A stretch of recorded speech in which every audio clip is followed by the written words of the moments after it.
Сәлем достар, бүгін сіздермен бірге тойымды әрі дәмді нан салма тамағын дайындаймыз. Дайындамас бұрын каналыма қош келдіңіздер. Өздеріңіздің әдемі комментарияларыңызды жаза отырып, өздеріңіздің лайктарыңызды басып өтіңіздер. Ең бірінші бізге нан салма тамағын дайындау үшін туралған пиязымыз, менде қатырылған помидор және болгарский, алдын ала картошканы ашып турап қойдым, және еттерімді турап қойдым, және сәбізімді турап қойдым. Осыларды турап алдын ала дайындап қоямын. Ең бірінші қызып тұрған майымызға етімізді салып, жақсылап тұрып араластырамыз. Етімізді өздеріңіздің қалауларыңыз бойынша қызартып қуырсаңыздар да болады. Мен осылай қуырып жатырмын. Енді келесі кезекте туралған пиязымызды саламыз, және де тағы да араластырамыз. Келесі кезекте осы араластырып болғаннан кейін біздің туралған сәбізімізді қосамыз. Және де сәбізбен бірге жаңағы қатырылған 3 помидорымды, өзімнің қатырылған болгарскийімді саламын. Жақсылап тұрып араластырамыз.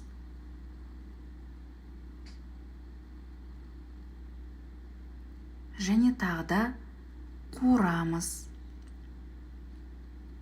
Негізі қуырылған сайын тамақ дәмдірек болады. Енді біз салмасына, нан салманың қамырын дайындау үшін суға, яғни тұз суға ұнды салып қамырымызды дайындаймыз, және ол дайын болған қамырымызды кішкене тындырамыз. Енді көріп тұрғандарыңыздай картошкамызды барлығын салып араластырдық. Мына жерде біздің қатырылған помидорымыз әдемі болып не істелінген? Езілген. Енді үстіне кішкене суымызды қосып, қайтадан бұқтырып қоямыз. Дайын болған қамырымызды тағы да кішкене бір 5-10 минутқа қайтадан қойып қоямыз. Яғни қамырымыз тұрған сайын әдемі болады, және жайғанға да әдемі болып тұрады. Көріп тұрғандарыңыздай қамырымыз өте әдемі шыққан. Енді дайын болған қамырымызды әдемелеп тұрып жаямыз. Яғни нан салмамызға арналған қамырымызды не істейміз? Дайындаймыз. Көріп тұрғандарыңыздай қамырымызды жаямыз. Дайын болған қамырымызды мен осылай кесіп алдым, екіге бөліп, және арасына ұнды сеуіп, қамырымызды тураймыз. Енді бұл жерде қамырдан нан салма қамырының ерекшелігі осындай ұзынша көлемде, көріп тұрғандарыңыздай видеодағыдай осылай кесемін. Негізі өздеріңіздің қалауларыңыз бойынша бұны тағы да 2 бөлікке бөліп, кішкене қысқа түрінде қылсаңыздар да болады. Бірақ мен осылай жайып, осылай кесіп дайындадым нан салма қамырын. Көріп тұрғандарыңыздай көрдіңіздер ме? Әдемі шыққан. Бұл нан салманың дайын болған қамыры, яғни жайған. Енді қайнаған суымызға жаңағы жайған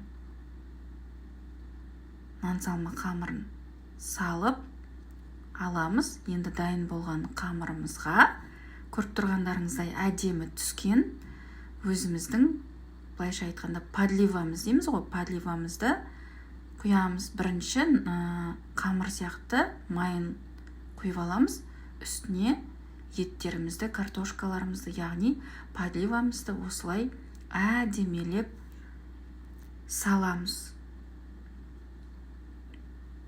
Видеода көріп тұрғандарыңыздай өте дәмді, өте әдемі, өте тойымды деп айтайын, нан салма, хит дәмі бар нан салмамыз дайын болды.